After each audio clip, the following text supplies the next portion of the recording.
Magandang araw po, welcome po sa aking channel of 9TV, Patalas sa 10. Meron po ba kayong mga properties na napapabayaan or non-performing assets? Plan nyo yung ibenta, pero wala kayong oras pagbenta nito. Kung ito'y pagkakatiwala nyo po sa amin, tawag lang po kayo sa aking numero, usap po tayo, gawan ko po ng video for free. Yes, libre po, wala po kayong babayaran. Tutulungan pa namin kayong mabenta ang inyong property. Kami na po bala sa marketing, sa boosting or paid ads. Even sa tripping, hindi na po kayo mapapagod sa pag-entertain ng mga buyers. Kami na po bala sa lahat. Tawag lang po kayo. Nandito po tayo ngayon sa isang subdivision dito sa Binyan, Laguna.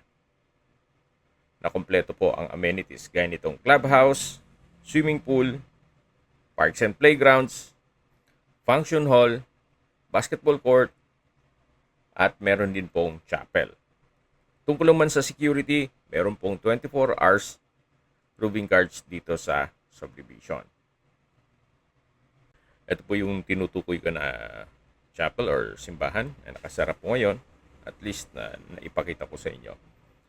So punta na po natin yung brand new na townhouse. Sa ngayon po, ito'y 2 units pa lang. Pero magkakaroon na po ng dalawa pang unit dun sa may sasakyan. So brand new po ito at may lot area na 43 square meters at may floor area na 87 square meters. Kada unit po ay meron pong 3 bedrooms, 3 toilet and bath, living area, kitchen, service area, at covered carport. Napaganda po ng lokasyon itong property, gawa ng malapit po sa lahat ng mga business establishments, schools, at hospital. Mamaya po sa dulong parte nitong video, pag-usapan natin ang distance, location, at travel time, pati presyo nito. Once pong ma-acquire itong property, pwede nyo na pong lipatan kaagad. Gawa ng ready for occupancy naman ito. May tubig at kuryente na rin po. At tungkol naman sa dokumento, ito po'y titulado. Kaya wala po kayong maging problema sa documentation o sa transfer ng title. Ito po yung garahe na naka-tile flooring at finish na rin po itong walls at ceiling. Kung meron man po kayong nakikitang mga faded na pintura, i-retouch po yan once na may turnover sa inyo. Then sa dulo po ay meron pong malaking sliding glass window. Na likod po niyan ay yung living area. Ito po yung main door. Open concept lang po, walang partitions, kaya maaliwalas. Naka-tile flooring, finish na po or nakapalitado na itong wall at ceiling. At dito naman po yung living area, then yung dining area, sa dulo po yung kitchen. May mga outlet na rin po sa palibot nito. Then ito pong kitchen countertop ay meron pong double stainless sink with faucet, wall-mounted wooden rack, then meron pong kitchen cabinet. May kitchen window na rin po na katabi lang nung circuit breaker. So mula naman po dito sa kitchen countertop, meron pong access door dito na papunta sa common toilet and bath. Then dito naman po yung service area o pwedeng gawing stock room. Gawa ng dun po sa harapan, pwede pong maglagay ng washing machine. Meron pong sliding glass window para may natural ventilation dito sa likod. Ganun din po dito sa side na to. At meron na rin pong security grill. Ito po yung tinutukoy ko na common toilet and bath. Maayos naman po ang toilet fixtures. Then, naka-tile bathroom more. From floor to ceiling po yan. May shower. At high ceiling po siya. Labas po tayo para check natin yung ibang parte nitong bahay. So mula po dito sa service area at common toilet and bath, papasok ulit tayo dito sa loob. Yan po yung living area, yung formal kitchen, at akit po tayo dyan sa hagdan mamaya para ma-check natin yung tatlong kwarto. Napaganda po ng konsepto ni owner. Imagine dito sa ganitong hindi naman kalakihan na bahay, meron pong 3 kwarto at meron pang 3 banyo. Kung small family po na nagsisimula pa lang, pwede na po ito.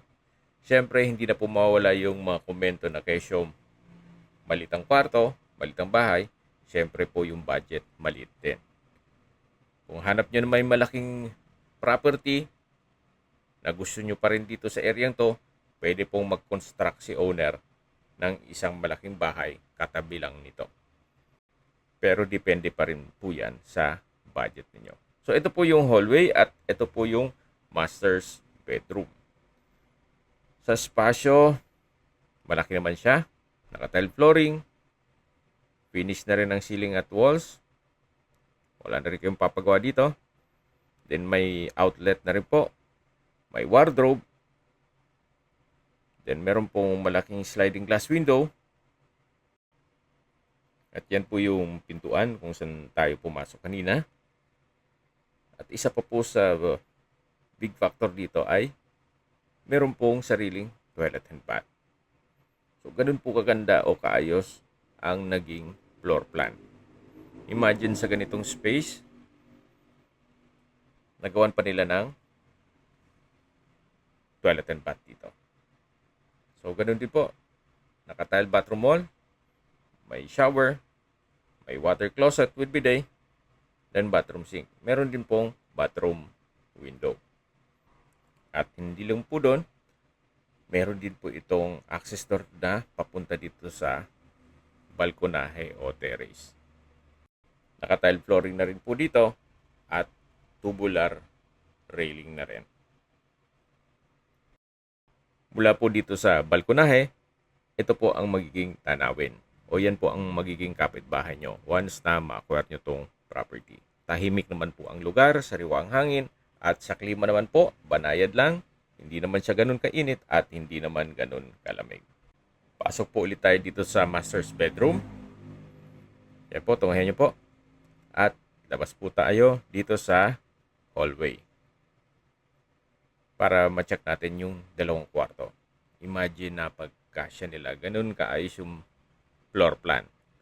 So ito po yung pangalawang kwarto. Gaya po nasabi ko, kung small family na nagsisimula pa lang, pwede naman po ito. At least meron pong privacy ang mga anak nyo. So meron na rin pong wardrobe na naka soft close hinges. Then katabi lang po nito ang wall mounted open shelves. Meron din po itong sliding glass window para may natural ventilation. At hindi lang po doon, meron din po itong toilet and bath. So, sharing po yan doon sa kabilang kwarto. O Jack and Jill na toilet and bath.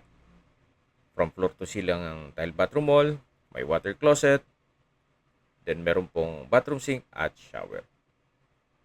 So, ito po yung second bedroom. Then, lipat po tayo dito sa kabilang kwarto o third bedroom. Halos same size lang din po nung sa kabila. Meron din po itong wardrobe na from floor to ceiling. Naka soft close hinges din po siya. At meron pong wall mounted na open rack. May sariling sliding glass window. At ito po yung Jack and Jill na toilet and bath. So at least po meron pong banyo dito sa dalawang kwarto. Kasi usually sa mga ginagawang ganitong townhouse ay isa lang ang may banyo. Minsan nga wala pa. At least po ito dalawang banyo, then tatlong kwarto. Pero meron naman pong banyo pa sa baba o yung common toilet and bath. Okay, sa distance, location at travel time portion na po tayo. Mula po sa Brent International School, ang distance is 2.5 kilometers at ang travel time is 8 minutes. Mula naman po sa Pavilion Mall, ang distance is 3 kilometers at ang travel time is 9 minutes. Mula naman po sa SM Santa Rosa at Our Lady of Fatima University, ang distance is 5 kilometers at ang travel time is 11 minutes. Mula naman po sa Binyan Doctors Hospital, ang distance is 3.7 kilometers at ang travel time is 11 minutes. Yan po yung lagi kong binabagit sa inyo na dapat nyo i-consider sa paghanap ng property, yung meron pong malapit na hospital. Hindi ko naman po sinasabing sakitin kayo. Yan naman po for emergency purpose lang naman. At mula naman po sa South Luzon Expressway, Mamplasan Exit o Toll Plaza, ang distance is 2.2 kilometers at ang travel time is 7 minutes. Kung manggagaling naman po sa Manila o sa airport, ang distance is 38 kilometers at ang travel time is 47 minutes.